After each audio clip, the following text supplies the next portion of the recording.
Hi friends, welcome to Hema channel. ఈరోజు పిల్లలకైనా పెద్దలకైనా ఎంతో ఇష్టమైన all time favourite biryani. So ఈరోజు మన స్పెషల్ బిర్యానీ అండి. నార్మల్గా కాకుండా మిక్స్డ్ బిర్యానీ చేయబోతున్నాం మా సిస్టర్ బర్త్డే సందర్భంగా. సో దీనికోసం మనం చికెన్, మటన్ ఇంకా ప్రాన్స్ ఫ్రై చేసుకోవాలి. ఆల్రెడీ చికెన్ ఫ్రై అయితే అయిపోతుందండి, ఎందుకంటే మనం 3 ఫ్రైలు చేసుకోవాలి కాబట్టి ఒక్కొక్కసారి చూపించడం వల్ల వీడియో లెంత్ ఎక్కువ అవుతుందని ఆల్రెడీ చికెన్ ఫ్రై చేసాము. ఇంకా ఇప్పుడు మటన్ ఇంకా ప్రాన్స్ ఫ్రై చేసుకోవాలి. మూడిటికి ఫ్రై అనేది ఒకటే పద్ధతి అండి. మీరు ఒక ఫ్రై చూసారంటే ఆటోమేటిక్గా మిగతా ఫ్రైలు కూడా మీకు తెలిసిపోద్ది. ఇప్పుడు పక్కన ఒక కళాయిలో కొంచెం ఆయిల్, కొంచెం నెయ్యి వేసుకొని మటన్ ఫ్రై కోసం మనం ఉల్లిపాయ పేస్ట్ని వేసుకొని బాగా ఫ్రై చేసుకోవాలి. ఇక్కడ ఆల్రెడీ రొయ్యలు అనేది ఫ్రై అవుతుందండి.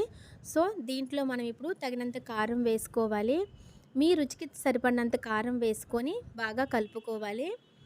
ఇలా కారం వేసుకున్న తర్వాత కొంచెం గరం మసాలా వేసుకోవాలి. మరి కొంచెం జీలకర్ర, ధనియాలు పొడి, ఈ 3 పొడులు వేసుకొని బాగా ఫ్రై చేసుకోవాలి. మనం 2 ఫ్రైలు ఒకేసారి చేస్తున్నాం కాబట్టి దగ్గరుండి చాలా జాగ్రత్తగా చేయాలండి, లేకపోతే పాడైపోతుంది. వీడియో లెంత్ తగ్గించడం కోసం మనం 2 ఒకేసారి బ్యాలెన్స్ చేస్తున్నాము. సో ఇలా రొయ్యల ఫ్రై అనేది దగ్గర పడింది కాబట్టి ఫైనల్గా మనం కొంచెం కొత్తిమీరని యాడ్ చేసుకోవాలి. ఈలోపు మనం మటన్ ఫ్రైకి ఉల్లిపాయ పేస్ట్ అనేది వేగిపోయిందండి. సో ఇప్పుడు అందులో మనం అల్లం వెల్లుల్లి పేస్ట్ని వేసుకొని మరి కాసేపు బ్రౌన్ కలర్ వచ్చేంత వరకు వేయించుకోవాలి. ఇప్పుడు మనం రొయ్యల్లో ఫైనల్గా కొంచెం కొత్తిమీరని యాడ్ చేసుకొని మరి కాసేపు ఫ్రై చేసుకోవాలి. సో ఫ్రై అనేది ఇలా దగ్గర పడుతుందండి. ఒక 5 మినిట్స్ ఫ్రై చేసుకుంటే ఇంకా ప్రాన్స్ ఫ్రై అనేది అయిపోయినట్లే. ఫ్రై అనేది రెడీ అయిపోయిందండి. ఇప్పుడు మనం దీనిని పక్కన పెట్టేసుకుందాం. ఇప్పుడు మనం మటన్ని ఆల్రెడీ 8 విజిల్లు కుక్కర్ పెట్టుకొని ఉడికించుకొని పక్కన పెట్టుకున్నామండి. ఎందుకంటే ఫ్రైలో మటన్ ఉడకదు కాబట్టి ముందుగానే ఉడికించేసుకున్నాం. ఇప్పుడు ఆ మటన్ని వేగిన ఉల్లి, అల్లం వెల్లుల్లి పేస్ట్లో వేసుకొని మరి కాసేపు బాగా వేయించుకోవాలి. గుర్తుపెట్టుకోండి, ఏ ఫ్రైలో అయినా ఏ కర్రీలో అయినా ఉల్లిపాయ పేస్టు, అల్లం వెల్లుల్లి పేస్టు బాగా వేగితేనే ఫ్రై అనేది రుచిగా ఉంటుందండి, లేకపోతే పచ్చివాసన వస్తుంది. ఫ్రై అనేది అస్సలు బాగోదు. సో ఇలాగా మటన్ని ఫ్రై చేసుకున్న తర్వాత సరిపడినంత సాల్ట్ని యాడ్ చేసుకోవాలి. సాల్ట్ యాడ్ చేసుకున్న తర్వాత మరి కాసేపు ఫ్రై చేసుకోవాలి. ముక్కలకి ఫ్రై బాగా పట్టేలాగా సాల్ట్ అనేది ఫ్రై చేసుకోవాలి. దాని తర్వాత కారం, మీ టేస్ట్కి సరిపడినంత కారం వేసుకొని కొంచెం గరం మసాలా పొడి, ఇంకొంచెం జీలకర్ర, ధనియాలు పొడి, ఇవి వేసుకొని మరి కాసేపు బాగా ఫ్రై చేసుకోవాలండి. ఇలా ఒక 10 నిమిషాల పాటు ఫ్రై చేసుకున్న తర్వాత దీనిలో మనం పెరుగుని ఇంకా నిమ్మరసాన్ని యాడ్ చేసుకుందాం. ఇవి ఎందుకు వేసుకుంటున్నామంటే మటన్ అనేది ఉడకకపోతే, ఏమాత్రం ఉడకకపోయినా పెరుగు, నిమ్మరసం వేయడం వల్ల బాగా మెత్తగా ఉడుకుతుందండి. అంతేకాదు గ్రేవీగా వచ్చి ఫ్రై అనేది చాలా టేస్ట్గా ఉంటుంది. అందుకని మనం పెరుగు ఇంకా నిమ్మరసం యాడ్ చేసుకున్నాం. సో ఇప్పుడు ఫైనల్గా కొంచెం కొత్తిమీర వేసుకుంటే ఫ్రై అయిపోయినట్టే. పక్కన మరొక స్టవ్ మీద ఒక పాత్రతో మనం బాస్మతి రైస్ ఉడికించుకోవడానికి వాటర్ పెట్టుకున్నామండి. ఆ వాటర్లో ఫ్లేవర్ కోసం మసాలా దినుసులన్నీ వేసుకోవాలి. వాటర్కి సరిపడినంత ఇంకా కొత్తిమీర, పుదీనా వేసుకోవాలి.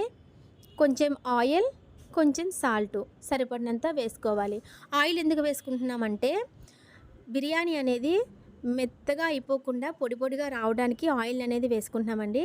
ఇప్పుడు మటన్లో ఫైనల్గా మనం కొత్తిమీర వేసుకొని మరి కాసేపు ఫ్రై చేసుకొని పక్కన పెట్టేసుకోవడమే. మటన్, చికెన్, ప్రాన్స్ ఫ్రై అయితే రెడీ అయిపోయిందండి. ఇప్పుడు మనం బిర్యానీ ప్రాసెస్ చూసుకోవాలి. ఇంకా మనం పెద్ద సైజు రొయ్యలను కూడా ఫ్రై చేసుకోవాలి. ఇది బిర్యానీకి కాంబినేషన్గా మనం విడిగా చేసుకుంటున్న ఫ్రై అండి. ఇది నాలుగవ ఫ్రై అన్నమాట. మనం మొత్తం 4 ఫ్రైలను ప్రిపేర్ చేస్తున్నాం. దానికోసం ఉల్లిపాయ పేస్ట్ని బాగా వేయించుకోవాలి. ఇందులో కూడా సేమ్ నెయ్యి, ఆయిల్ వేసి ఉల్లిముద్దను వేయించుకోవాలి. ఉల్లిముద్ద అనేది బాగా బ్రౌన్ కలర్లో ఉండాలండి కంపల్సరిగా. సో అది వేగిన తర్వాత అందులో మనం అల్లం వెల్లుల్లి పేస్ట్ కూడా యాడ్ చేసుకొని మరి కాసేపు వేయించుకోవాలి. ఇలా మనం ఫ్రైకి తగ్గట్టుగా వేసుకోవాలండి అల్లం వెల్లుల్లి పేస్ట్ కూడా. ఇది కూడా బ్రౌన్ కలర్ వచ్చేంత వరకు వేయించుకోవాలి. రొయ్యలను అయితే మనం ఆల్రెడీ పసుపు, ఉప్పు వేసి కాసేపు ఉడికించుకున్నామండి. ఎందుకంటే రొయ్యల్లో ఉన్న నీచు వాసన పోవడానికి మనం పసుపు వేసి ఉడికించుకుంటే ఆ స్మెల్ అనేది పోతుంది. ఫ్రై కూడా చాలా బాగుంటుంది. ఇప్పుడు అల్లం వెల్లుల్లి పేస్ట్ వేగిపోయిందండి, బ్రౌన్ కలర్లో వచ్చేసింది కాబట్టి మనం రొయ్యలు అనేది యాడ్ చేసుకుంటున్నాం. సో రొయ్యలు వేసుకున్న తర్వాత మరి కాసేపు బాగా ఫ్రై చేసుకోవాలి. ఇలా ఫ్రై చేసుకుంటూనే పక్కన మనం బాస్మతి రైస్ ఉడికించడానికి వాటర్ పెట్టాం కదా, అది కూడా చూసుకోవాలి. వాటర్ అయితే మరిగిపోయిందండి, సో అందులో మనం బాస్మతి రైస్ని వేసేసుకున్నాము. సో రైస్ అనేది 70% ఉడికితే చాలండి, మిగతా 30% మనం దమ్ము పెట్టుకోవాలి. ఇప్పుడు రొయ్యల్లో తగినంత కారం వేసుకోవాలి, మీ రుచికి తగ్గట్టుగా. కొంచెం గరం మసాలా, ఇంకొంచెం జీలకర్ర, ధనియాలు పౌడర్, ఈ 3 వేసుకొని మరి కాసేపు బాగా వాటర్ అనేది ఆవిరైపోయే వరకు వేయించుకోవాలి. వాటర్ ఆవిరైపోతే ఫ్రై ఆటోమేటిక్గా దగ్గర పడిపోద్ది కాబట్టి వాటర్ అయ్యేంత వరకు బాగా ఫ్రై చేసుకోవాలి. ఇలాగా దగ్గరుండి మనం కలుపుతూనే ఉండాలి, లేకపోతే ఫ్రై కాబట్టి అడుగున గట్టిగా పట్టేస్తుంది. ఇప్పుడు ఫైనల్గా కొత్తిమీర వేసుకొని మరి కాసేపు వేయించుకుంటే ప్రాన్స్ ఫ్రై అనేది అయిపోయినట్లేనండి.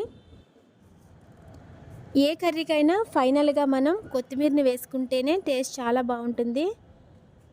లాస్ట్గా మనం కొంచెం నెయ్యిని కూడా యాడ్ చేసుకొని బాగా కలుపుకోవాలి. నెయ్యి వేయడం వల్ల ఫ్రై అనేది ఇంకా టేస్ట్గా ఉంటుంది కాబట్టి మనం నెయ్యిని కూడా కొంచెం యాడ్ చేసుకున్నాం. సో రొయ్యలు ఫ్రై అయితే అయిపోయిందండి. రైస్ కూడా ఆటోమేటిక్గా మనకి ఉడికిపోయింది, 70% ఉడికించుకుంటే చాలండి. ఇప్పుడు మనం పెద్ద బిర్యానీ గిన్నె తీసుకున్నాం, అందులో ఉడికించుకున్న బాస్మతి రైస్ 3 భాగాలు చేసి అందులో ఒక భాగం అడుగున వేసుకోవాలి. ఎందుకంటే మనం 3 లేయర్లుగా వేసుకుంటాం కాబట్టి రైస్ని 3 భాగాలు చేయాలి. 3 భాగాల్లో ఒక భాగం అడుగున వేసుకున్న తర్వాత దానిపైన మనం ఆల్రెడీ ఫ్రై చేసి పెట్టుకున్న చికెన్ని ఒక లేయర్గా పరుచుకోవాలండి. మొత్తం అంతా ఇలాగా సమానంగా పరుచుకున్న తర్వాత మరొక రైస్ అంటే 2వ భాగం రైస్ని కూడా మనం సెకండ్ లేయర్గా యాడ్ చేసుకోవాలి. దాంట్లో కూడా మనం నెయ్యిని వేసుకోవాలి, గరం మసాలా వేసుకోవాలి, ఇంకా కొత్తిమీర పుదీనా కూడా వేసుకోవాలి. ఎందుకంటే రైస్ అనేది ప్లెయిన్గా ఉండకుండా అంతా కూడా మనకి బిర్యానీ ఫ్లేవర్ రావడానికి వేసుకున్నాము. ఇప్పుడు ఈ లేయర్లో మనం ఫ్రై చేసుకున్న చిన్న రొయ్యలు ఉన్నాయి కదా, వాటిని ఈ లేయర్లో కూడా సమానంగా వేసుకోవాలి. ఈ రొయ్యల్లో గ్రేవీ అన్నది రైస్లో కలవడం వల్ల బిర్యానీ అనేది చాలా టేస్ట్గా ఉంటుంది. సో ఇలా మొత్తం అంతా ఫ్రై అంతా కూడా వేసుకోవాలి. ఇప్పుడు మనం 3వ భాగం రైస్ని పైన ఫైనల్ లేయర్గా వేసుకోవాలి. ఇలా వేసుకున్న రైస్ మీద మనం ఫ్రై చేసుకున్న మటన్ని యాడ్ చేసుకోవాలి. ఇప్పుడు కొంచెం గరం మసాలా, కొంచెం కొత్తిమీర పుదీనా కూడా పైన చల్లుకొని కొంచెం నెయ్యిని కూడా యాడ్ చేసుకోవాలి. నెయ్యి అయితే ఎక్కువ క్వాంటిటీయే పడుతుందండి బిర్యానీలో, ఎందుకంటే నెయ్యి వల్లనే బిర్యానీ అనేది చాలా టేస్ట్ వస్తుంది. ఆ నెయ్యి కూడా మనం స్వచ్ఛమైన నెయ్యిని తీసుకోవాలి. ఇప్పుడు గరం మసాలా ఇంకా కొత్తిమీర పుదీనా వేసుకున్న తర్వాత మనం లాస్ట్లో ప్రిపేర్ చేసుకున్న మటన్ ఫ్రైని కూడా పైన ఫైనల్ లేయర్గా వేసుకోవడమే. ఇలాగా మొత్తం అంతా స్ప్రెడ్ చేసుకోవాలి మటన్ ఫ్రైని. ఈ ఫ్రై అయిన తర్వాత మన దగ్గర ఇంకా రిమైనింగ్ నెయ్యి ఉంటుంది కదా, దానిని మళ్ళీ పైన కొంచెం వేసుకోవాలి. ఇలా ఫైనల్గా నెయ్యి వేసుకున్న తర్వాత కొంచెం ఫుడ్ కలర్ని యాడ్ చేసుకోవాలి. ఎందుకంటే హోటల్లో బిర్యానీ చూసారు కదా, మనం కలర్ఫుల్గా ఉంటుంది. సో మనం కూడా ఆ కలర్ మిస్ అవ్వకుండా ఫుడ్ కలర్ వేసుకున్నాం, ఇంకొంచెం నెయ్యి వేసుకున్నాం. ఫైనల్గా 30% ఇప్పుడు దమ్ము పెట్టుకోవాలి. దమ్ అయితే అయిపోయిందండి. చూడండి బిర్యానీ ఎంత కలర్ఫుల్గా, ఎంత పొడి పొడిగా వచ్చిందో. ఫైనల్గా బిర్యానీ ఇలా వచ్చిందండి. హోటల్ టేస్ట్కి ఏమాత్రం తీసిపోదు. చికెన్, మటన్ ఇంకా ప్రాన్స్ వలన ఈ మూడిటి ఫ్లేవర్లు అనేది బిర్యానీలోకి దిగి బిర్యానీ అనేది చాలా సూపర్గా వచ్చిందండి. ఈ వీడియో కనుక మీకు నచ్చినట్లయితే దయచేసి నా ఛానల్ని సబ్స్క్రైబ్ చేసుకోండి. ఇంకా మీ అందమైన కామెంట్ని తెలియచేయండి. Thank you.